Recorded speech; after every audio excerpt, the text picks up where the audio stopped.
Hello, everyone. This is John Shaw, the director of the Paul Simon Public Policy Institute at Southern Illinois University in Carbondale. Thanks for joining another installment of our series, Understanding Our New World. And we're really delighted to be joined by a visitor by the name of Beatrice Heuser, who is a professor at a university in Europe, which I'm going to describe in a second. She is also the author of a terrific book called Flawed Strategy, which is just wonderful and important reading.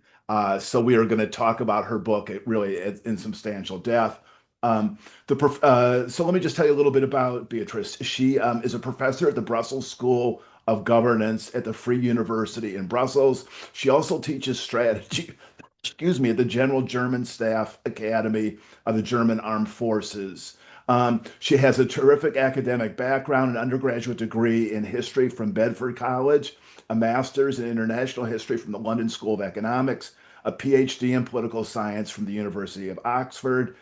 She's lectured at the Royal Institute of International Affairs, the King's College in London, and she's also taught at universities in France, Germany, and Scotland, where she held a chair of international relations at the University of Glasgow.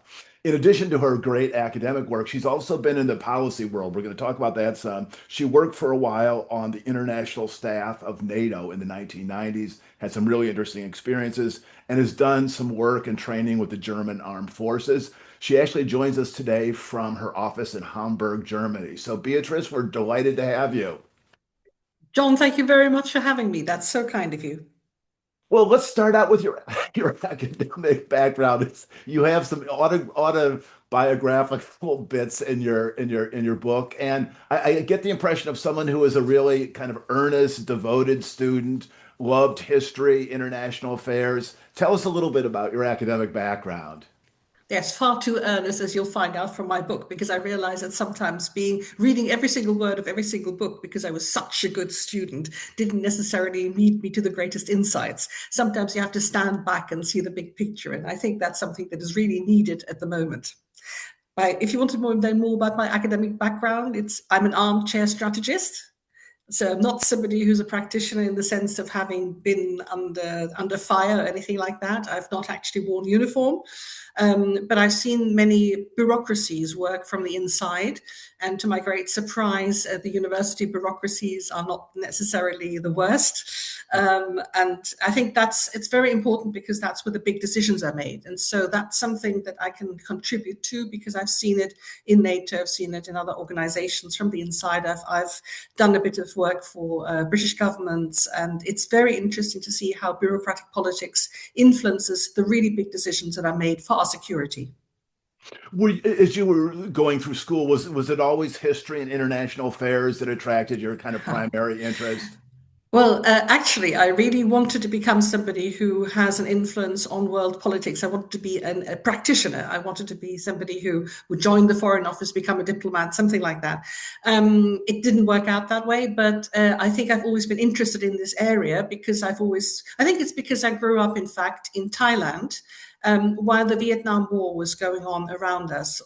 And I think at the time, until the late 60s, we were really afraid that it would not only flow into Cambodia, but it would actually reach the Thai border, which it did. We were afraid of war. And also, I'm a generation of people, somebody my parents were at the Second World War as young adolescents, not yet in a fighting role, but therefore they were so afraid of war. It's something that they told me about, and they raised me on the fear of war, in fact. Well, in fact, one of your big books is called War, A Genealogy of Western Ideas and Practices. Tell us a little bit about that book. Oh, it's very kind of you to say so because I do think that's really one of the biggest contributions I've made. It's a book in which I've looked at how our ideas of war have changed, but also our ideas of the enemy, our idea of civilians. And I think that's a very, very problematic subject at the moment because the dividing line between civilians and between combatants is becoming ever more difficult to uphold. So, for example, if you look at Ukraine, civilians have been involved in signaling targets enemy targets, to the Ukrainian armed forces. So to what extent can you really say that they're not involved in war? At the same time, look at Gaza. Whatever international law says, the civilians in Gaza have been bombed to a very great extent. And again, it's very difficult to uphold these differences these days. We've seen that in the Second World War, that the differences weren't made by either side. So although we all proclaim, and international law proclaims, that you have to protect civilians, this is a subject, I think, that is very much moving at the moment, and which we should give a lot more attention to. We being not only policymakers, but also people thinking about policy, and also international lawyers.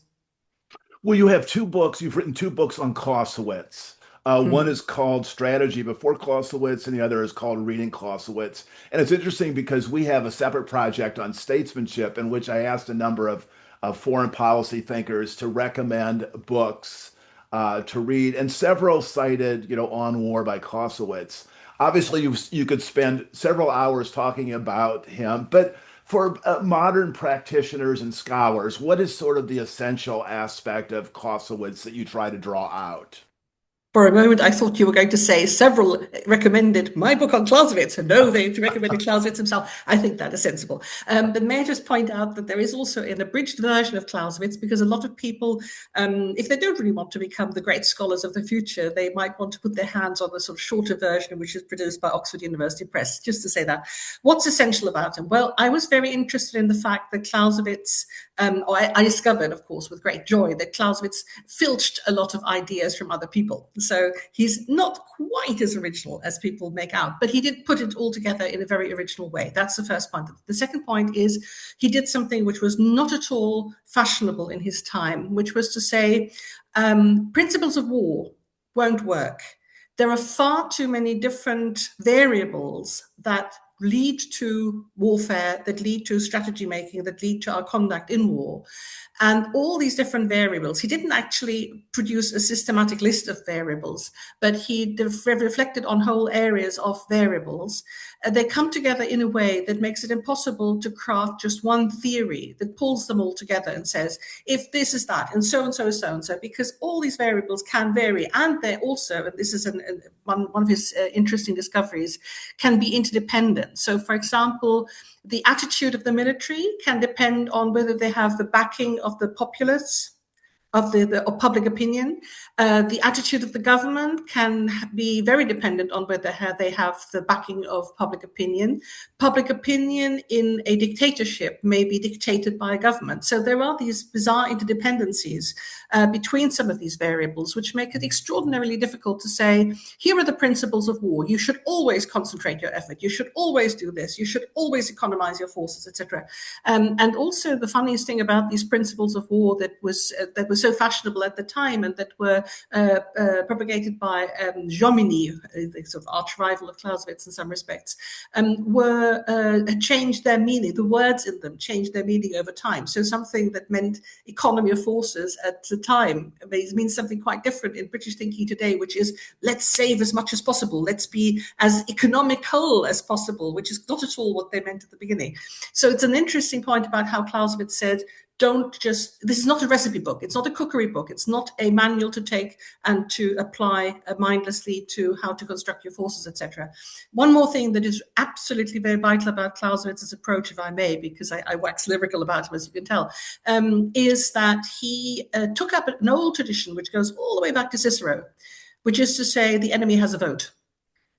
Focus on the enemy. It's a dialectic with the enemy. You can't have a plan on its own. It is silly to say, the liquor formula, which I really hate. Think about ends, ways, means. These are my ends. These are my means. These are the ways I apply them. So silly. Everything you're trying to do will be countered by the enemy. So it has to be seen from the beginning as a dialectic. So start with what the enemy is trying to do, what the enemy can do. And this dialectic is central to Clausewitz's thinking, one of the greater things that he's contributed to our debate. Great. Well, I'm going to read your book on it. I promise. That will be a good. Read Claus. No, I'm sure you've read Clausewitz himself, so I think he merits the reading rather than mine. Okay. Well, let's talk about flawed strategy, and I'm going to jump off by talking about your dedication, which caused me to smile. You say, "For my daughter, who told me to write something useful for a change. I hope it may be to somebody. I'm gathering she has sort of teased you for occasionally writing in sort of esoteric topics. Is that sort of the backstory there? Absolutely, absolutely. She's a policymaker, so she thinks that academics are just very boring. Yes. Okay. Well, let's talk about this book, which is really terrific. And I gathered that it was the inspiration was a document for the General Staff College in Hamburg. And I know it's a powerful reaction to the world of international relations theory and the notion that, tight theories explain the world. So give us a little sense of just um, who you're writing to, and particularly the sort of trigger to write this book. I think the trigger is actually in British academia, or Anglo-American academia, to be precise, because there had been a British tradition of dealing with war studies and with strategy, which was very historical and which very much like Clausewitz. It's a very Clausewitzian tradition because of the key people were Clausewitz scholars. And it's very much want to say, these are ways in which you should contemplate war. These are things you should think about. And there's this wonderful passage in Clausewitz's On War where he says, I'm not here to accompany the future military leader onto the battlefield in leading strings. I'm there to educate his mind so that when he or she goes onto the battlefield, they will have things to think about. Their mind will be configured in a way that is helpful, and then they can solve the problems. It has to be them in that situation that I cannot predict at that very moment. And this is the approach also of a British school from which I come. So in the sort of genealogy of the thinking there was Basil Little Hart, and then there was his pupil, Sir Michael Howard. I'm the pupil of Sir Michael Howard. People like Lawrence Freedman, also pupils of Sir Michael Howard. People like Brian Bond was a pupil of Little Hart. So there's a whole school which is very much centered around Oxford and the Department of War Studies at King's College London that took this approach. But it has been almost swamped, but not entirely, pushed into a corner by a social sciences approach, which is basically always saying, here is one theory. It's a monocausal theory. Take some case studies. Does it apply? Does it not apply? Does it have to be slightly changed in order to apply? And that's the story, which is as though, and this is why Clausewitz says you can't have this one theory. There's so many things coming into it. And I think I was particularly shocked at one stage. I mean, just tell this little anecdote. When a student came in at one of my universities, whom a colleague of mine who was a specialist on European parliamentary political parties, he decided that he was going to be the best supervisor for a student who came in who wanted to work on counterinsurgency. Okay. And then the student took 3 cases and tried to test a theory. And in these 3 cases, there were so many variables. You couldn't simply say, because of the one shared whatever thing, this theory applies to something like that. And we got into a huge fight, and that was the trigger, to be actually honest. At the Staff College, what thing, if I may just add one more thing, which is I'm finding it a tremendous challenge now, and something that I really enjoy, is to try to explain to future practitioners things that I think are going to be useful to them. And there is some resistance at times because people do see this as something that is not necessarily, this is far, how is Clausewitz relevant to warfare in the 21st century? So it's a challenge. I'm finding it very interesting, but it also forces me to boil down things that I like to waffle about into something which is manageable, which they can get a handle on. And that itself, I think, is very important because I'm sure you know this marvelous book by Michael Desch about the increasing irrelevance of a lot of academic work. Well, I blow into the same horn, and I basically think we ought to be relevant. We must be relevant. That's why we're paid. And you do talk, you say some of these theories have, you say, would have delighted medieval theologians in their Yes, complexity at all. So, well, Beatrice, let's absolutely. talk about the sort of the one kind of predominant structural theory, which is the rational actor, which Mm. is, we think of it mostly, oftentimes in the context of economics, but it's also moved into the realm of international politics and talk about how the rational, I mean, sort of the essence of rational actor theory and why it's so problematic when you're studying international affairs.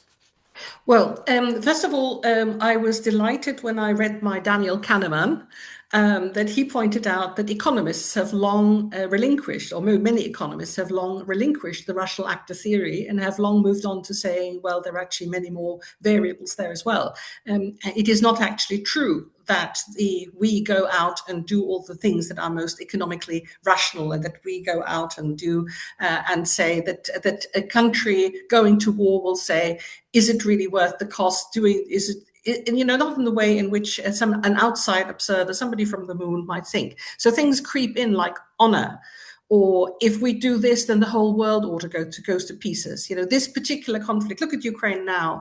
How important is it? It is actually so very important because the whole world order hangs by it. Somebody can come in and say, how does the world order hang by it? I've never believed in this world order in the first place. Yeah. So something assumes so many different dimensions when it's not something where you can simply say, how many dead on this side and how much does it cost us here. So back to Daniel Kahneman and the idea that the economists have long given up the thinking about the simple rational actor. In international relations, I have just heard it so very often that somebody says, but what if we have an irrational decision maker? To which I say, well, it depends on, first of all, what we regard as rational depends very much on what we happen to believe. So it tends to be what we think is right. I do think there are some things that are rational in the sense of they can be proven, scientifically proven. So, for example, vaccinations against measles can be proven to work, right? So that's rational to believe that they're a good thing. It's irrational not to. But if you don't believe that they're going to work, there may be things that you then do fairly logically based on an irrational assumption. So I find that a useful distinction, because if you have an adversary who simply believes in premises that you don't share, you might still be able to work out a lot about what they're going to do by thinking, now, if they believe that something really bizarre is happening, like the moon is about to fall into the earth or something, what they might then do might be predictable to some extent and logical. Having said that, next caveat, even then we don't all behave logically. And this is where the biases come in. So I'm on the one hand saying, give a little bit more credit to your adversaries for being logical, even if they have assumptions that you don't share, but at the same time, be more worried about your own logic, because you might be judging situations on the basis of biases, which are quite illogical, quite apart from being irrational.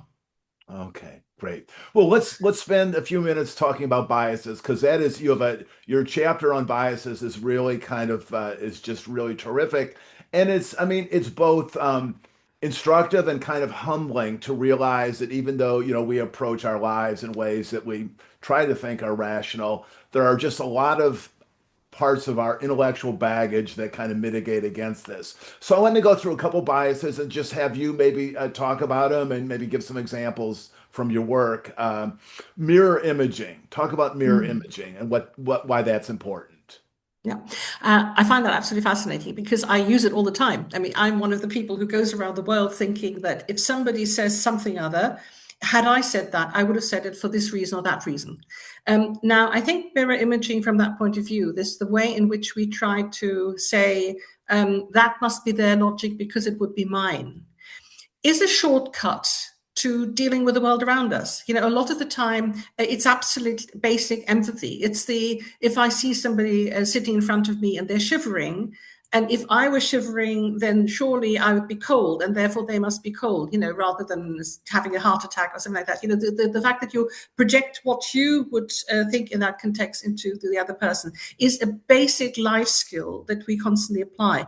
But it goes so far that in the case of strategy in international relations, that in particular, it seems the Russians have a propensity to think that this is what I could make of this situation. This is the sort of worst case thinking that I could put into it, and therefore that must be what the adversary thinks. And I have a couple of particularly good examples for this, if I may just elaborate. Sure. When the NATO decided that the Euro missiles were going to be deployed in Europe, those are the cruise and Pershing missiles, it was decided in December 1979, and the deployment started in the early 80s, 1983. The Europeans and NATO were completely convinced that it must be blatant what they were for, that they were supposed to be war termination, or rather war interruption weapons that would be used in limited numbers, just to make the enemy rethink, because this was their strategy, and they'd said it over and over and over and over. And they'd also, at some stage, condoned, shall we say, that some top secret descriptions of this doctrine and this approach found their way at least to East Germany, and one assumed to Moscow, through the spies in NATO. So it was assumed that the Soviets knew this. The Soviets, however, thought that this was an ultimate form of deception, because they could think in terms of several levels of deception. And they thought, well, if we had these weapons, what we could do with them would be to launch a surprise attack on the enemy. So that must be what they really want to do. And I had exactly the same thing happen to me in the mid-2010s when talking to a Russian physicist who pointed out to me that Russia didn't believe that our anti-missile system deployments were simply anti-missile systems. He said, you're just introducing medium-range or intermediate-range nuclear forces back into Europe, because you could use those missiles, you could put on a nuclear warhead, and you'd have an intermediate-range nuclear weapon. And I said, but that's not what we want them for. He said, but that's what you could do, and therefore we assume that this is what you could do. So there's this worst case thinking of, if we could do this, and this is, I think, a very dangerous side of international relations, and it's very difficult to get around. Another bias that I think is really important too is called the fallacy of transfer judgment. Give us a good example of that. Transfer judgment. I think in this idea, you're applying something that you're buying into a model of judging something and simply applying it, rather than thinking through whether this actually applies in this particular case. So that's in itself something. Are you testing properly whether this actually applies, or should you look at something, should you abstract from that particular case and think it through in its own terms? That's one of the things you said. One example you use in your book is maybe Putin in terms of the invasion of Ukraine, and Western governments saying, I mean, on what level does it make sense to do this? So of course you won't do this. It's again, what I think I haven't done in my book. Let me be as critical of myself there. I should, I think, have had a hierarchy of biases and shown how some of the biases are subsections of others. So this fallacy is, of course, in a way, a part of the assuming other people think like me, and therefore assuming that the mirror imaging thing, that my logic must apply to them as well. Yeah. So a lot of people were sitting there in the winter of 2021-22 saying surely he won't be willing to give up all those wonderful achievements that Russia has had, all the wonderful improvements of life and of your Moscow and St. Petersburg citizen, etc. Surely they wouldn't want to give that up. Why would they do that? Because for us, the value of conquering territory has decreased quite considerably. I'm talking about Europeans and I suppose Canadians now.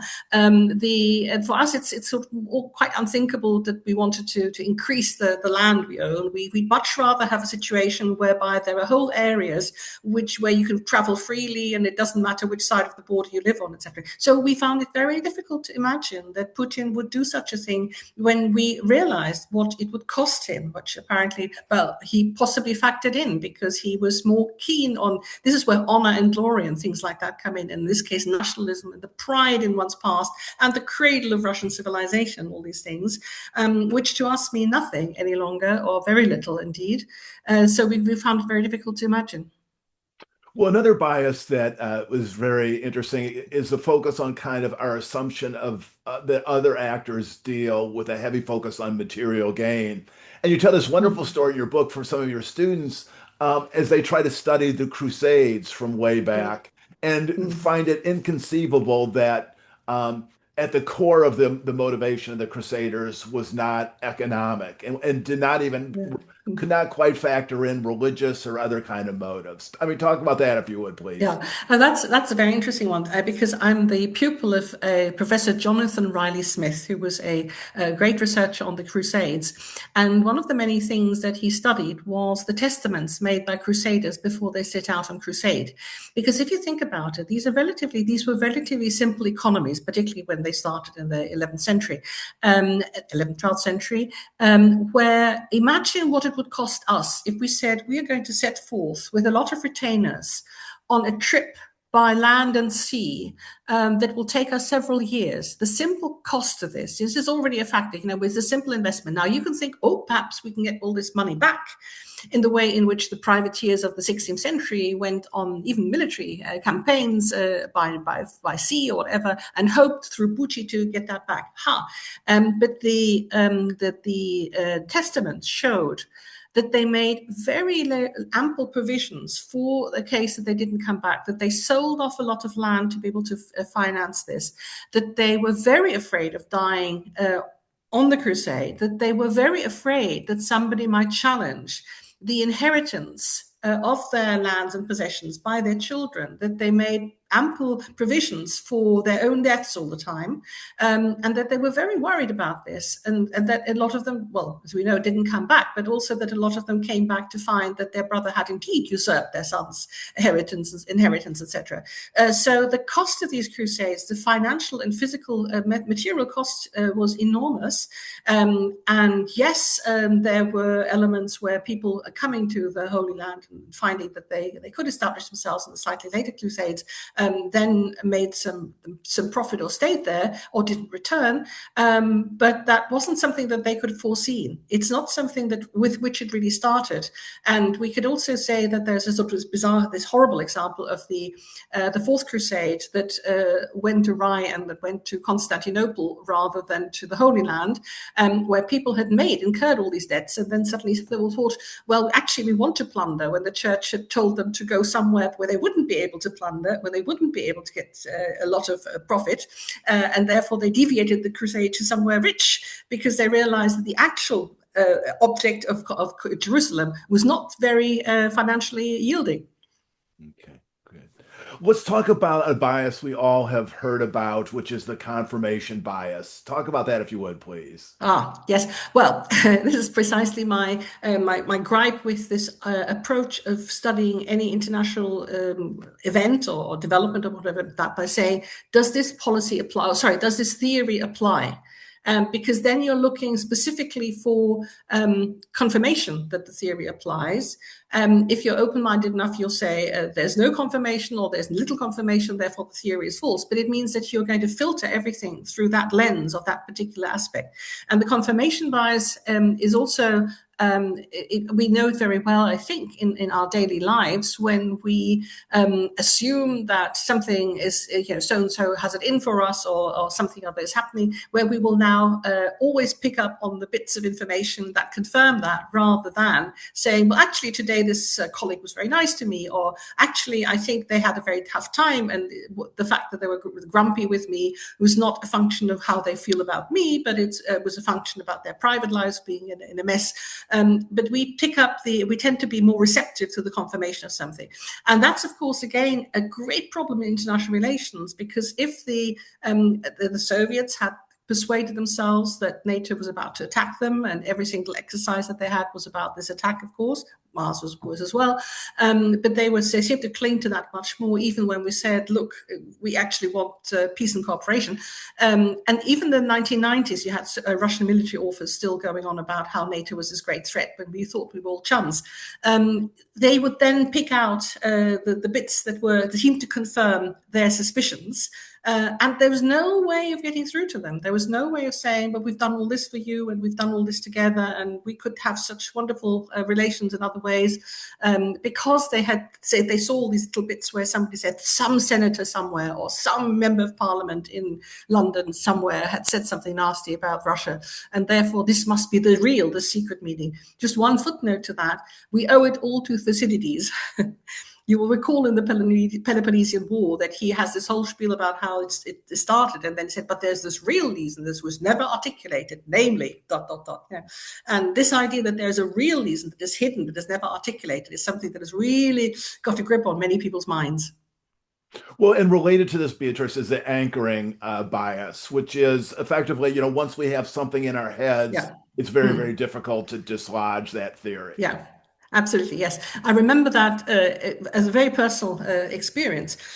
I suddenly, when I was at NATO, we were in the middle of one of the many episodes of the Yugoslav Wars of Dissolution.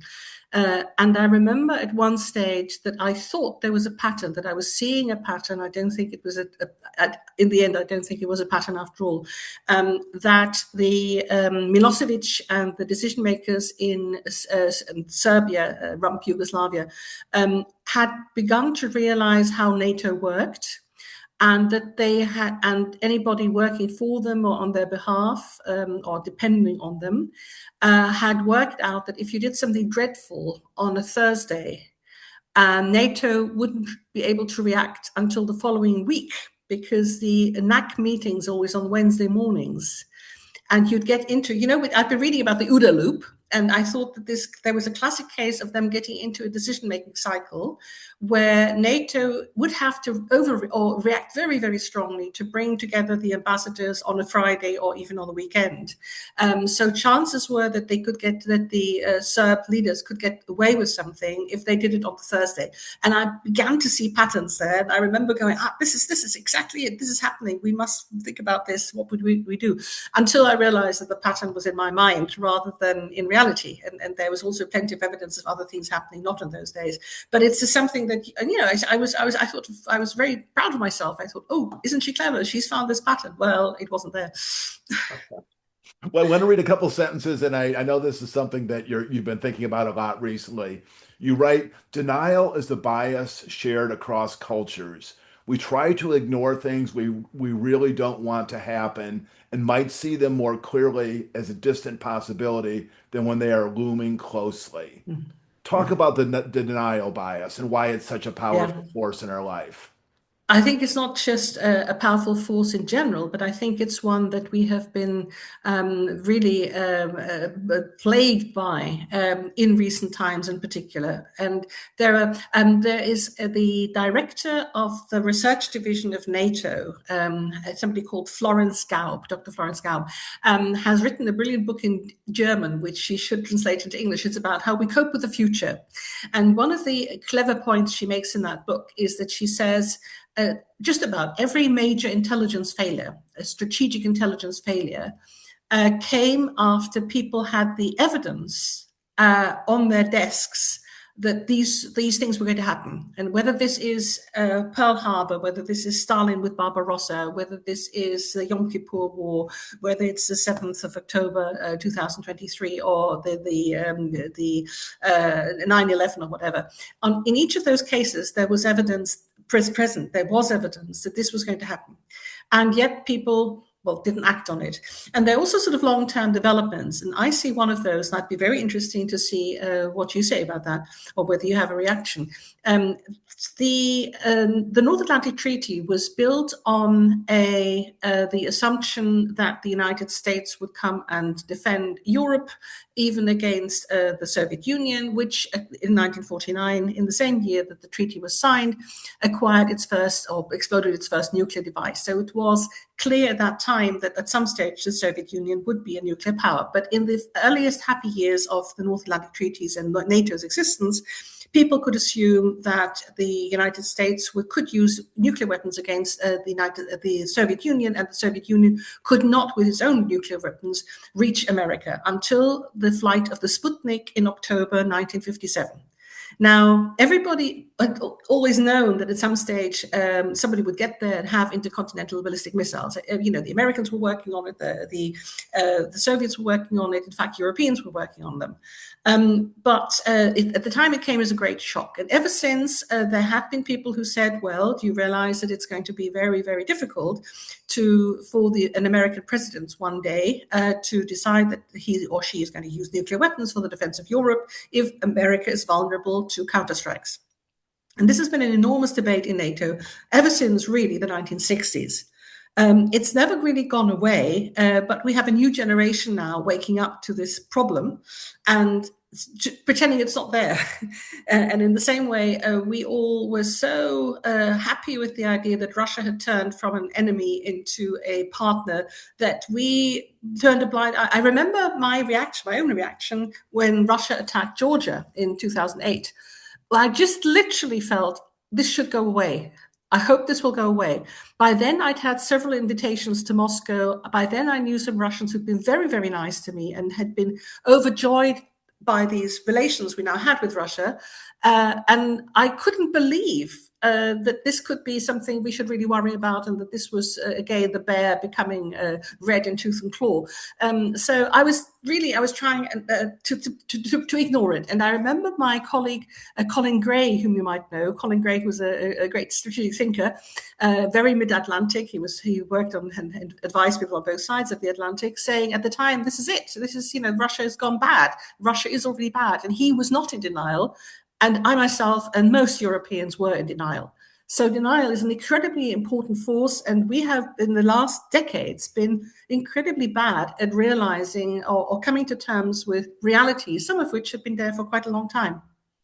Well, related to this, you introduce the concept of magical thinking, and you quote a British defense minister, talking about the human temptation of magical thinking, imagining that things will turn out as we want them without any credible explanation of how that will come about. And you tell a terrific case study of Afghanistan, where there was a NATO document in early maybe 2000s, which talked about this moderate, kind of secular government in Afghanistan. And you write this, you say, this ambition seemed crazy to anyone with even a rudimentary knowledge of Afghanistan, in which medieval elements predominated outside of Kabul.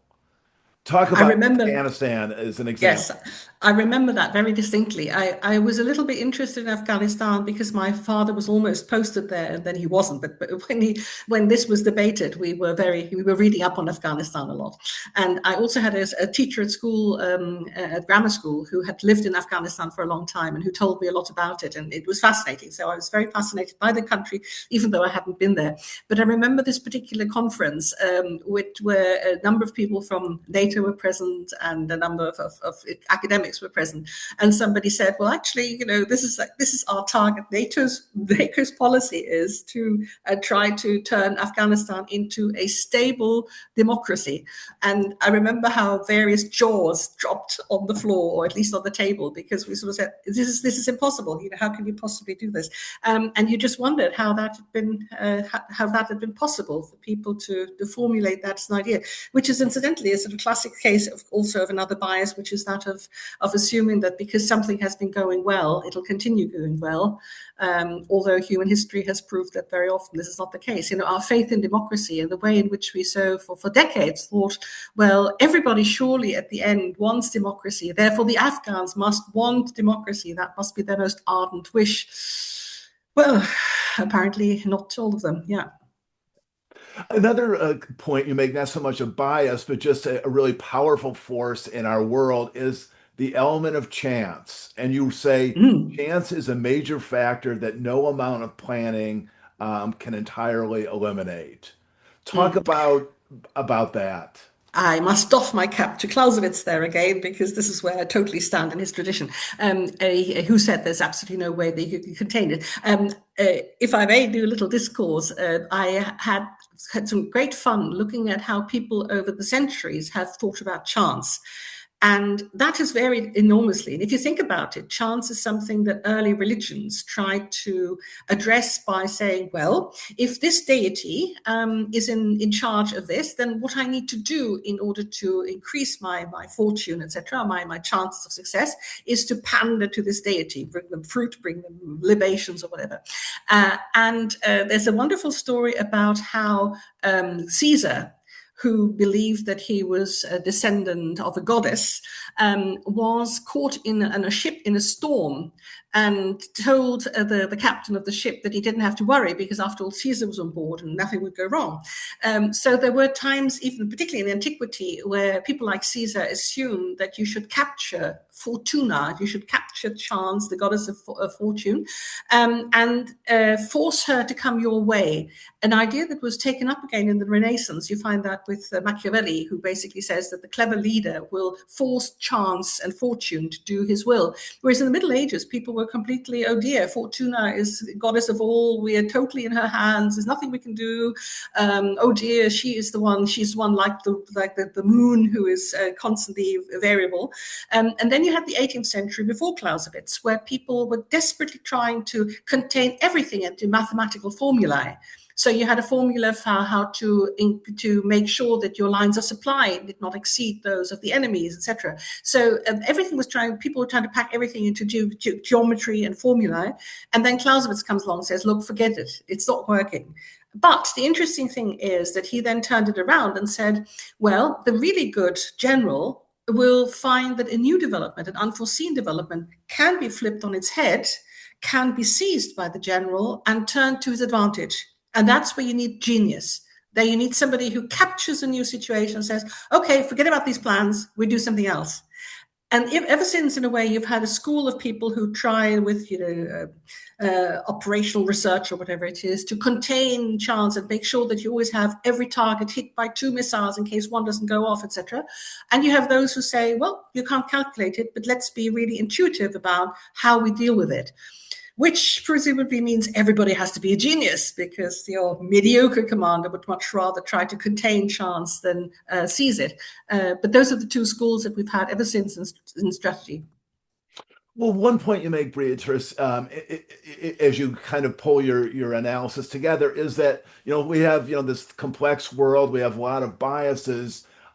There are not iron laws of history, but smart, thoughtful people can at least try to discern patterns and use that to inform choices. So talk about just that kind of discipline. And I think that's where the work of a historian comes in, where you sift through all of these complexities and nuances. You realize there is not an iron law about appeasement or something, but various examples can be instructive. Yeah. So there is the absolute fallacy of thinking that whenever these two entities conflict in any way, they will always do X. Yeah, that's a fallacy of thinking simply because Germany and France are neighbors and they've always been at war with each other over centuries and centuries. It is inevitable that they will go to war with each other again. We've seen that they've actually behaved quite well for the last 70 years or so, or 80 years. So such a law, that you can't simply say, because it has happened X number of times historically, it'll happen again.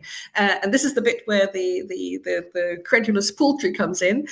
Because something has happened N times, it doesn't mean that the N plus first time is going to be the same. So you can't simply use history as, because it's always been like that, it'll be like that again. I can bring you a personal anecdote there as well. Yugoslavia had, over the time that it existed as one state, a whole number of crises, usually starting with Kosovo, actually, which tended to be resolved in the end by a constitutional reform. So I stood up, knowing my little bit about Yugoslavia, in 1991, and January 1991, said, Yugoslavia is not going to fall apart. They're going to have another constitutional reform, as per the previous cases. Yes, I remember that very well. And yes, I was very wrong. So that's a wrong way of applying history. But what you can see in history is you can look at one particular case and you can see many of those variables which may be pertaining also to many other cases. And you can see how they interacted. And from that, you can learn about the interaction. Again, not in a completely predictive way, but in the way of saying, the situation I see now, does it have these variables? Does it have the dynamics and the interaction? What is the economic force behind this? What is the ideological force that is at play here? So you can look at previous examples and previous cases of history and say, thinking through those cases, how can I then look at the present case? Not in a simple analogy, but in the sense of look at all these different things that can play into it. And that's in fact how good lecturers in military colleges tended to use historical examples of wars or battles. They used to say, look at this particular example, you've got different technology from today, but what did the commanders have to think about at the time? And what happened? And why were they surprised? What went wrong there? And you can learn so much from things going wrong, simply about, why were they so not prepared for the situation? And then be more aware when you're analyzing the present situation. I think that's the way in which you can learn from history, rather than the one of saying, whenever this happens, then this must be happening again in a future situation. Now, there's a program that I've read a little bit about. It began at Harvard, at least in the United States, called Applied History. And as I understand it, what it does is it looks at, say, a current event, say Putin's invasion of Ukraine, and then tries to pull back and say, are there other examples in history in which, a leader kind of went off script and invaded, and how did the world react? Are you familiar with this Not approach? at all, but that sounds very interesting, and it sounds like something that I'd like to know more about. I think Um, Graham Allison is one of the leaders of that at Harvard, and yeah. and they've actually gone taken a step further and suggested that um, a president should appoint a council of historical advisors Oh, to. that's always good. Always good. Yeah. No, but there's another way, of course, in which history is used and horribly used and abused all the time by saying, because historically this used to be ours, we need to have it again. Because historically this is our enemy, they will be our enemy still. Because Russia has always been invaded by everybody and everybody's always out to get us, we can never trust anybody. Yeah. So there is that way, of course, of applying history, not in the Harvard sense, but in the sense of conjuring up support for a policy that you are trying to push down the throats of your populace and your supporters generally, or the nation as well.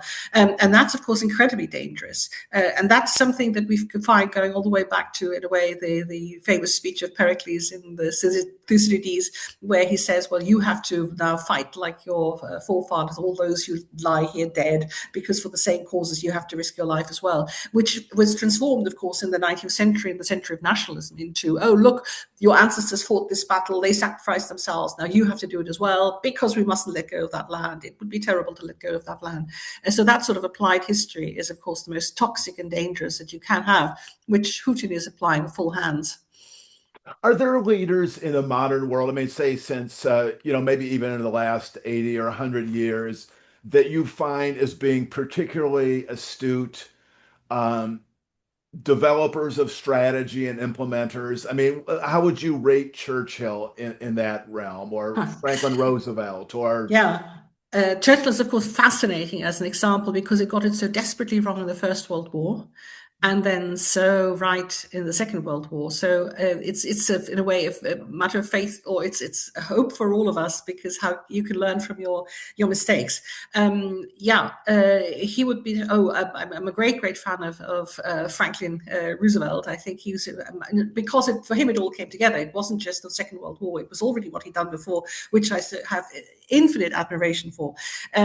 But if you're thinking about people of a slightly higher political level, the extraordinary capacity to think outside the box.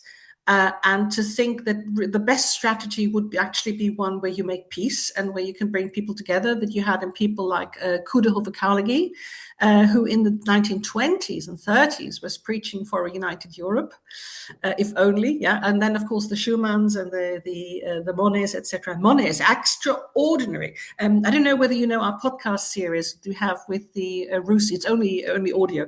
Russi Talking Strategy. We've got a wonderful piece on Jean Monnet, who was brought together his amazing skills as an economic manager, who managed to bring the American economy and war economy up to speed to help Europe and to make everybody realize that they had a joint interest in prosperity and working together. And then from his experience of working with the Americans in particular in the Second World War, translated that into the dynamics that made possible the earliest European integration. Absolutely brilliant, because at that time nobody had really understood how economics and politics ran together, and how much you could do by giving the Europeans economic prosperity or building that up and then making them immune to the lures of communism and things like that, but also overcoming nationalism, overcoming the hatred of the Second World War. So here's somebody who was a grand strategist, if you like, not just in a military sense, but somebody who might endlessly worship Jean Monnet. Yeah, no, it was mentioned to you offline. I had done a program in the EU and spent Exactly. time studying Monet and just his Yeah. remarkable work, and some follow-up work by people like Jacques Delors, who helped Mm, craft the single market in the 1990s. Um, yeah. well, Beatrice, as you deal with students and military officers who are beginning careers in which they want to, be successful practitioners, I mean, what kind of advice do you give them about, sort of developing the analytical tools to navigate this complicated world? Hmm. I think the what we try to teach them, obviously, we're very specifically in my strategy area that I head, is to analyze situations with the help of many different dimensions that they should keep in mind, to understand where, and this is of course my particular angle. They must understand their operational art. They must understand what they need to do to reach a certain military aim, but they must also understand that the reaching of that military aim might have to be dampened in some way, or become second priority to some higher political aim, even though they will hate it at the time. If they're suddenly told you can't do this, this might cost you even more, slightly more lives, but we hope that in the overall that's going to be much more important. So this terrible judgment to make there that they have to understand. But at the same time, what I try to tell them all the time at this moment, and this is something that we haven't quite experienced like that when I was still a young lecturer, and when the world seemed to be a very, very joyful one because the Cold War was over, etc. What I think is very important now is that the world is undergoing so many transformations on so many levels. It's not just technology, it's not just climate change, it's not just the world order, it's not just how our societies function with the polarization that's created through social media and people not informing themselves any longer with the standard means of information like the newspapers we used to read or the news we all used to watch. That at the moment, everything is in flux. So even trying to understand what the next war is going to be like is not just a matter of saying, are drones going to be more important, or are tanks going to be more important, or are they both or somehow interoperating? Everything currently has to be rethought.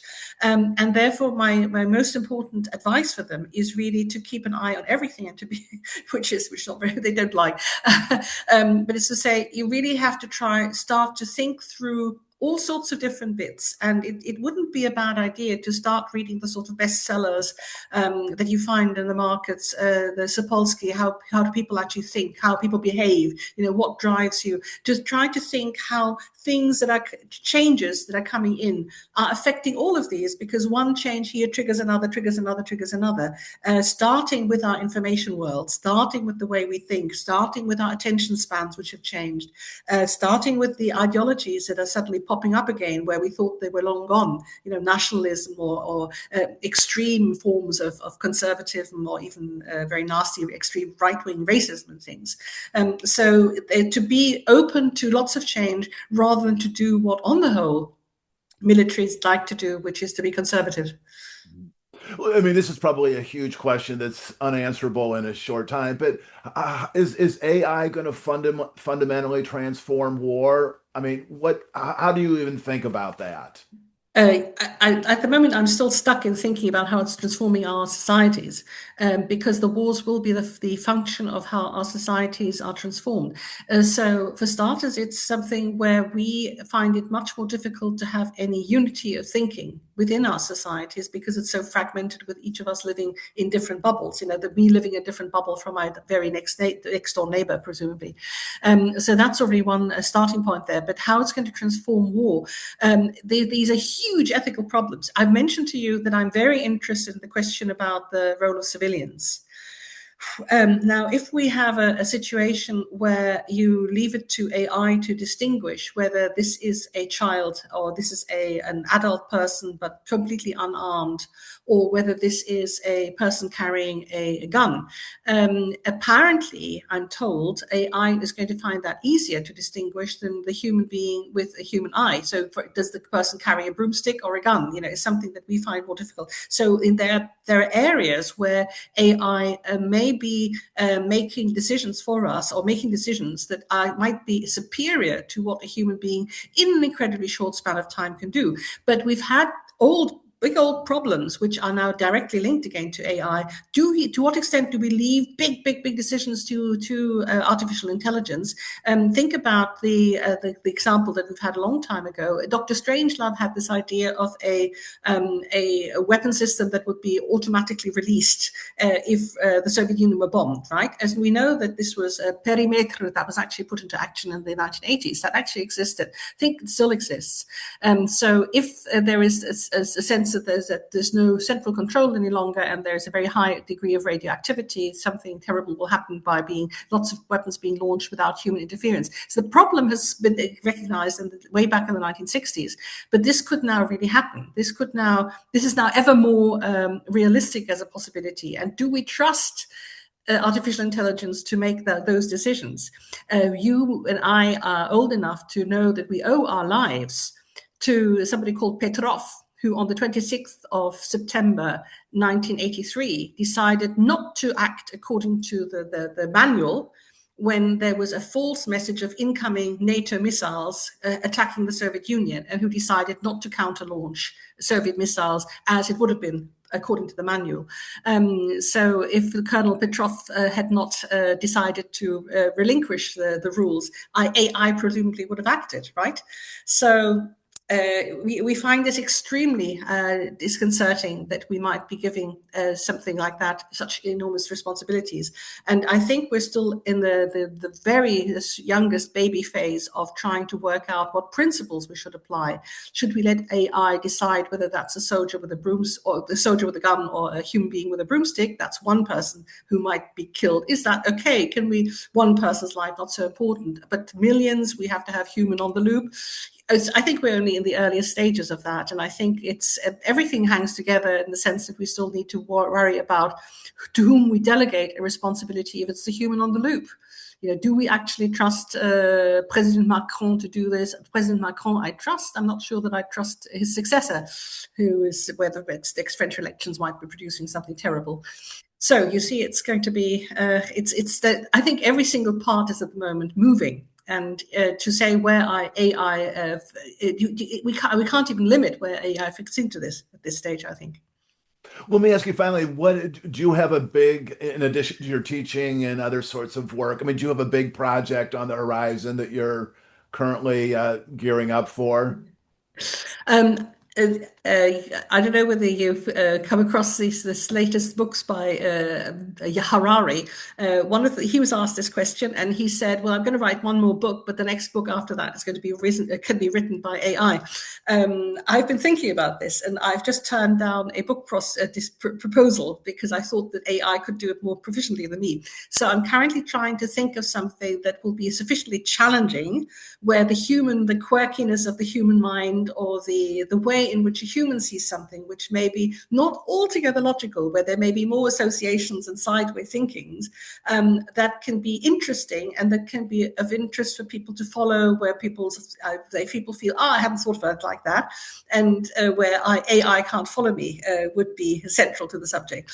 I'm still hedging on what this is precisely. It might be something to do with learning lessons of history and why people have learned such wrong lessons from history, right? Coming at it from a different angle, but it might be sort of in that direction. Okay. Well, I feel very certain that AI could not have written flawed strategies. So, and I have to ask you finally, has your daughter given the seal of approval? I think she still hasn't read it. But if you say that AI couldn't have written it, well, AI wouldn't have made so many mistakes in her life, or its life, that they could have told us anecdotes in that. So from that point of view, the richness of human experience and human mistakes has actually got a productive and positive side to it, if you can learn from your mistakes. Perfect. Well, Beatrice, thank you for such a terrific conversation. So interesting and wide-ranging. And I would urge all of our listeners to track down this book and read it. It's very readable. It's a primer in a lot of different historical events that we had sort of not completely remembered, going back from the Crusades to the sort of the dissolution of Yugoslavia, the Middle East, Gaza, Yom Kippur War. There's some wonderful inserts. So it is a terrific book and very readable. So, Professor, thank you so much. Do well, and I will continue to follow your work. Thank you so much. You're too kind, and it's been a great joy. I wish I could have heard more from you, but perhaps another occasion. Thank you. Bye-bye. Thank you so much. Thank you. And thank you for watching another edition of this series. We'll have the video of this conversation on our website. Please send it to family, friends. Thanks for supporting the Institute and keeping the memory of Paul Simon alive and well. Thank you so much.